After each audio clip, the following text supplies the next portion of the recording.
እንኳን ለአራተኛው የዐቢይ ጾም ሳምንት ወይም መጻጉዕ በሰላም አደረሳችሁ። በስመ አብ ወወልድ ወመንፈስ ቅዱስ አሐዱ አምላክ። ቅድስት ቤተ ክርስቲያናችን የዐቢይ ጾም ሳምንታትን በቅዱስ ያሬድ ስያሜ መሠረት አራተኛውን ሳምንት መጻጉዕ ብላ ታከብራለች። መጻጉዕ ማለት ድውይ፣ በሕመም የሚሰቃይ የአልጋ ቁራኛ ማለት ነው። መድኃኒታችን ኢየሱስ ክርስቶስ ወደዚህ ዓለም ሲመጣ ሰው ሁሉ በሥጋም ሆነ በነፍስ ታሞ ነበር። እርሱ ወደዚህ ዓለም የመጣው የሰው ልጆች ሁሉ አባትና መድኃኒት ስለሆነና ከዚህ በሽታው ሊያድናቸው ነው። ይህ ስለሆነ ወደ እኛ ከመጣ በኋላ ስለመጣበት ዓላማ እንዲህ በማለት ተናገረን። ለድሆች ወንጌልን እሰብክ ዘንድ ቀብቶኛልና፣ ለታሰሩት መፈታትን፣ ለዕውሮችም ማየትን እሰብክ ዘንድ፣ የተጠቁትንም ነፃ አወጣ ዘንድ፣ የተወደደችውንም የጌታን ዓመት እሰብክ ዘንድ ልኮኛል። ሉቃስ 4:17-19። ይህ በመሆኑም መድኃኒታችን ኢየሱስ ክርስቶስ በምድረ እስራኤል ተዘዋውሮ በልዩ ልዩ ደዌ የተያዙ በሽተኞችን ሁሉ አድኗቸዋል። ወንጌላዊው ቅዱስ ማቴዎስ ይህን ሁኔታ የገለጸው እንዲህ በማለት ነው። የመንግሥትንም ወንጌል እየሰበከ በሕዝብም ያለውን ደዌና ሕማም ሁሉ እየፈወሰ በገሊላ ሁሉ ይዞር ነበር። ዝናውም ወደ ሶርያ ሁሉ ወጣ። በልዩ ልዩ ደዌና ሥቃይም ተይዘው የታመሙትን ሁሉ፣ አጋንንት ያደሩባቸውን፣ በጨረቃም የሚነሳባቸውን ሽባዎችንም ወደ እርሱ አመጡ፣ ፈወሳቸውም። ማቴዎስ 4:23-24። ጌታችንና መድኃኒታችን ኢየሱስ ክርስቶስ ይህን እያደረገ በምድር እስራኤል ሲዞር ከዕለታት አንድ ቀን ለ35 ዓመታት ያህል በአልጋ ቁራኛ በደዌ ዳኛ ተይዞ በአልጋው ላይ ተኝቶ የነበረውን በሽተኛ ሰው ኢየሩሳሌም ውስጥ በምትገኘውና ቤተሳይዳ በምትባለው የመጠመቂያ ቦታ ያገኘው።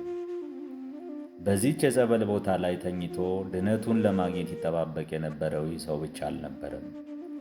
ሌሎችም በተለያዩ በሽታዎች የተያዙ ብዛት ያላቸው በሽተኞች ጭምር እንጂ። ወንጌላዊ ቅዱስ ዮሐንስ ይህን ሁኔታ የገለጸው እንዲህ በማለት ነው። በሽተኞችና ዕውሮች፣ አንካሶችም ሰውነታቸውም የሰለለ ብዙ ሕዝብ ይተኙ ነበር። ዮሐንስ 5:3። እነዚህ ሁሉ በሽተኞች በዚያች 5 መተላለፊያ ባሏት የመጠመቂያ ቦታ ላይ ተኝተው ይጠባበቁ የነበረው የጌታ መልአክ ወርዶ ጠበሉን ሲያናውጠው ቀድሞ ወደ ውሃው የሚገባ ስለሚድን ነበር። መልአኩ ወርዶ ውሃውን ሲያናውጠው ሊፈወስ የሚችለው አንድ በሽተኛ ብቻ ነበር። መልአኩ ቤተሳይዳ ተብላ የምትጠራዋን ጸበል ሲያናውጣት ይህን በሽተኛ ሰው ወደ ጸበሉ ቦታ ተሸክሞ የሚያደርሰው ሰው ስላልነበረው ፈውስን ሊያገኝ አልቻለም ነበር። እርሱ ለ38 ዓመታት ያህል በመጠመቂያው አጠገብ ሊተኛ የቻለው ምንም አይነት ሰው ወይም ዘመድ ወይም ወገን ስላልነበረው ነው። መድኃኒታችን ኢየሱስ ክርስቶስ ወደዚህች የመጠመቂያ ቦታ የመጣው በተለይ ይህን ሰው ለመፈወስ ነው። ምክንያቱም ወንጌላዊ ዮሐንስ ኢየሱስ ይህን ሰው ተኝቶ ባየ ጊዜ እስካሁን ብዙ ዘመን እንዲሁ እንደነበረ አውቆ ነበር። ዮሐንስ 5:7 ብሎ የጻፈልን ለ38 ዓመታት ያህል መተኛቱን አውቆ ሊያድነው መምጣቱን ካነጋገሩ ስለተረዳ ነው። በመሆንም እንደ ምድራውያን ሐኪሞች እንዴት ያደርግሃል? ከጀመረ ስንት ጊዜ ይሆንሃል? ልትታመም የቻልከው በምን ምክንያት ይመስልሃል? ሳይል በአምላክነቱ ሁሉንም ነገር ያውቅ ስለነበር ልትድን ትወዳለህን? በማለት ፈቃደኝነቱን ከጠየቀው በኋላ ተነሳና አልጋህን ተሸክመ ሂድ በማለት በቃሉ ስለፈወሰው አልጋውን ተሸክሞ ወደ ቤቱ ሊሄድ ችሏል። ይህ ከመሆኑ በፊት ግን ከነበረበት በሽታ ጤናማ ሊሆን ያልቻለበትን ምክንያት ሲናገር ጌታ ሆይ፣ ውሃው በተናወጠ ጊዜ በመጠመቂያይቱ ውስጥ የሚያኖረኝ ሰው የለኝም። ነገር ግን እኔ ልመጣ ሳለሁ ሌላው ቀድሞኝ ይወርዳል ነበር ያለው። ዮሐንስ 5:7። ዛሬም ቢሆን ሰው የለኝም የሚለው ቃል የብዙ ሰዎች ምክንያት ነው። ለምን ትምህርትህን አልቀጠልህም ተብሎ የሚጠየቅ ሰው እንድማር የሚረዳኝ ሰው የለኝም ይላል። ለምን ሥራ አልጀመርሽም የምትባል ልጅ ሥራ የሚያስገባኝ ሰው የለኝም ትላለች። ልትድኑ ያልቻላችሁት ለምንድር ነው ተብለው የሚጠየቁ ሰዎችም የምንታከምበት ገንዘብ የሚሰጠን ሰው የለንም ይላሉ። ብዙ ሰዎች በብዙ ቦታዎች ላይ አጥብቀው የሚሹት ወይም የሚፈልጉት የሰዎችን መኖር ወይም እርዳታ ነው። ይሁን እንጂ እኛ አጥብቀን ልንሻው የሚያስፈልገን ነገር የእግዚአብሔርን እርዳታና ማዳን መሆን አለበት። የምንበላው ምግብ፣ የምንጠጣው መጠጥ፣ የምንለብሰው ልብስ፣ የምንጠለልበት መጠለያ፣ የምንማርበትና የምንታከምበት ገንዘብና የምንፈልገውን ሥራ መስራት የምንችልበትን መንገድ ሊያድሉን የሚችሉት ሰዎች ናቸው ብለን ስለወሰንን ሁሉ ሊሰጥ ከሚችለው ከእግዚአብሔር ላይ ዓይኖቻችንን አንስተናል።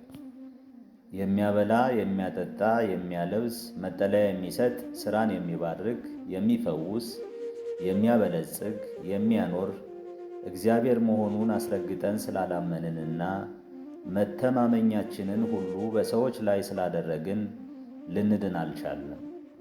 ይህ በሽተኛ ሰው እድናለሁ ብሎ የተኛው የእግዚአብሔርን እርዳታ አገኛለሁ ብሎ ሳይሆን የአንድን ጎልማሳ ሰው ፈርጣማ ክንድ ስለነበር ሊድን አልቻለም። እርሱ የዳነው መድኃኒታችን ኢየሱስ ክርስቶስ ሊያድነው እንደሚችል ባመነ ጊዜ ነበር።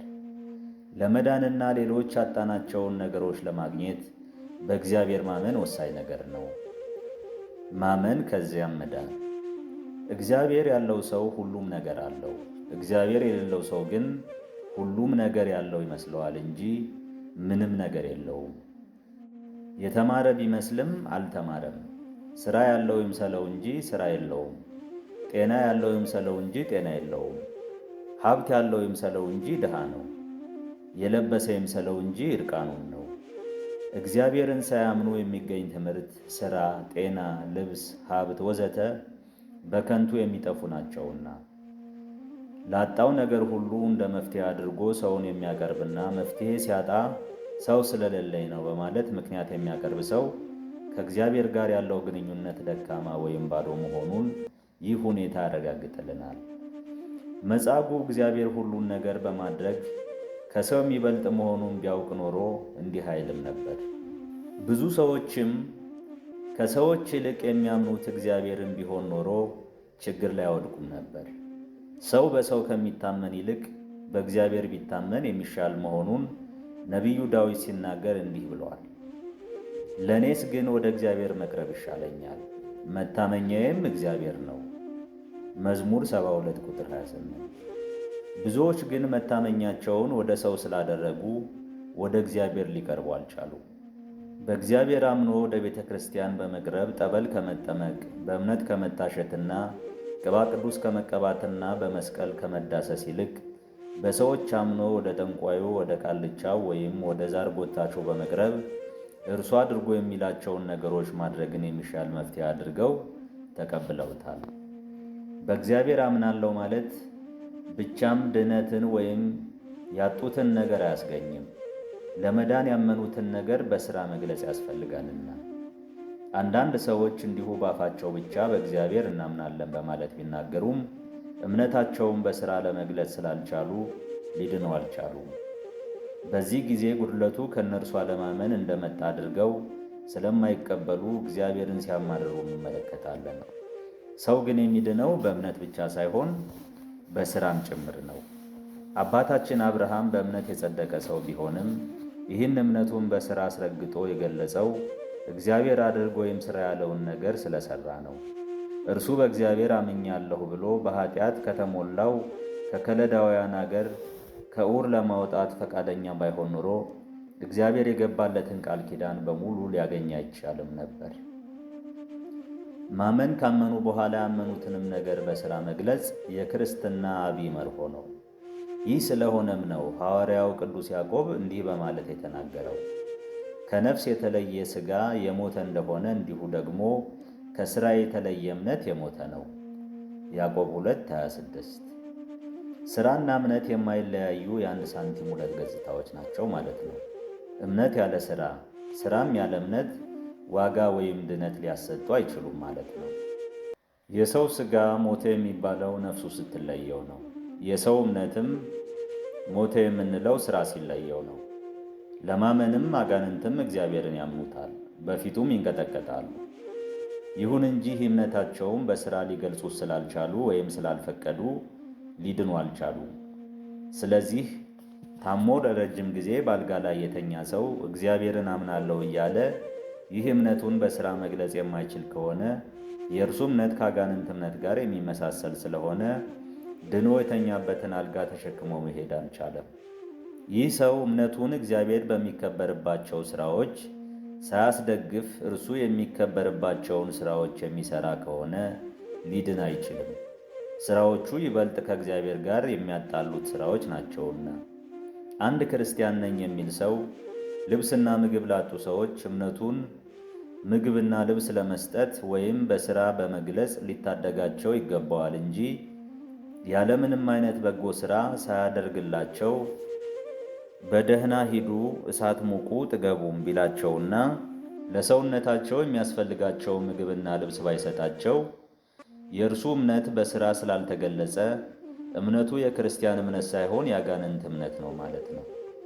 ሰው በእግዚአብሔር መታመኑን ትቶ በሰው የሚታመን ከሆነና የታመነበትን ሰው አንድ ቀን እንደ መጻጉዕ ካጠገቡ ሲያጣው ወይም ልብስ ምግብና ጤና ሊያድለው ሲያቅተው ወይም ያለ ልብስና ያለ ምግብ እሳት ሙቅና ጥገብ ሲለው ለ38 ዓመታት ያህል በደዌ ዳኛና በአልጋ ቁራኛ ተይዞ ሊቆይ ይችላል። በመጽሐፍ ቅዱስ ውስጥ በበሽታው ወይም በቁስሎቹ ምክንያት ከፍተኛ ሥቃይ የደረሰበት ሰው ጻድቁ ኢዮብ ነው። ኢዮብ ሥጋውን በገል እስከሚፍቅ ድረስ ነው የተሰቃየው። ይሁን እንጂ እምነትን ከሥራ ጋር አስተባብሮ የያዘ ሰው ስለነበር እግዚአብሔር አምላክ ፈውሶታል። ያጣውንም ነገር 2 እጥፍ አድርጎ መልሶለታል። ስለሆነም ሰው ከበሽታው ሊፈወስና ያጣው ነገር 2 እጥፍ ሆኖ እንዲመለስለት ከፈለገ ፍጹም በእግዚአብሔር ማመንና የጽድቅ ሥራዎችን መሥራት ይገባዋል። መጻጉዕ ለእነዚህ ሁሉ ዘመናት በአልጋው ላይ ሊተኛ የቻለው በኃጢአቱ ምክንያት መሆኑን የወንጌሉ ቃል እንዲህ በማለት ገልጦታል። ከዚህ በኋላ ኢየሱስ በመቅደስ አገኘውና እነሆ ድነሃል፣ ከዚህ የሚብስ እንዳይደርስብህ ወደፊት ኃጢአት አትሥራ አለው። ዮሐንስ 5:14 ሕመም በኢዮብ ላይ እንደተገለጠው ለፈተና ሊገለጥ እንደሚችል ሁሉ በመጻጉዕ ላይም ለኃጢአት ተገልጠዋል። በዘውሩ ተወልደ ላይ የእግዚአብሔር ክብር እንዲገለጥበት እንደተገለጠውም ሊገለጥ ይችላል። በመሆኑም በመጻጉዕ ላይ የተገለጠው ደዌ በሠራው ኃጢአት አማካኝነት የመጣ ስለሆነ ጌታ ከዚህ የበለጠ እንዳይደርስብህ ወደፊት ኃጢአት አትሥራ ብሎ አስጠንቅቆታል። ዛሬም ቢሆን ሰው ሁሉ በኃጢአት ደዌ ተይዟል። ዝሙት፣ እርኩሰት፣ መዳራት፣ ጠብ፣ ክርክር፣ ውሸት፣ ስርቆት፣ ስድብ፣ ዋልጌነት ወዘተ በብዙ ሰዎች ዘንድ የሚዘወተሩ የኃጢአት አይነቶች ሆነዋል። የለበስነው ሥጋ ድካምና ኃጢአት የሚስማማው ሥጋ ስለሆነ ሁላችንም በአንዱ ወይም በሌላው የኃጢአት አይነት እንሰነካክላለን። ሁሉም ሰው ኃጢአተኛ ሰው መሆኑን ወንጌላዊ ቅዱስ ዮሐንስ በአንደኛ መልእክቱ ውስጥ እንዲህ በማለት ገልጾታል። ኃጢአት የለብንም ብንል ራሳችን እናስታለን፣ እውነትም በእኛ ውስጥ የለም። አንደኛ ዮሐንስ 1:8 ሁሉም ሰው ኃጢአተኛ ከሆነ ደግሞ ድህነት ወይም ፈውስን ለማግኘት አቤቱ እንደ ቸርነትህ መጠን ማረኝ፣ እንደ ምሕረትህም ብዛት መተላለፌን ደምስስ፣ ከበደሌም ፈጽሞ ጠበኝ፣ ከኃጢአቴም አንጻኝ። እኔ መተላለፌን አውቃለሁና ኃጢአቴም ሁልጊዜ በፊቴ ነውና መዝሙር 50:1-3 እያለ በየጊዜው ንስሐ በመግባት ምሕረት የሚያድለውን ጌታ መለመን አለበት። እንደ መጻጉዕ ስለ ሠራው ሥራ ሳይጸጸት ሰው የለኝም እያለ በስሞታ የሚቆይ ሰው ድህነትን ሊያገኝ አይችልም። ዘወትር እንደ ቅዱስ ዳዊት ኃጢአቱን በዓይኖቹ ፊት የሚመለከት ሰው በሠራው ኃጢአት ዘወትር እየተጸጸተ እንባዎቹን በመኝታው ላይ ያፈሳል።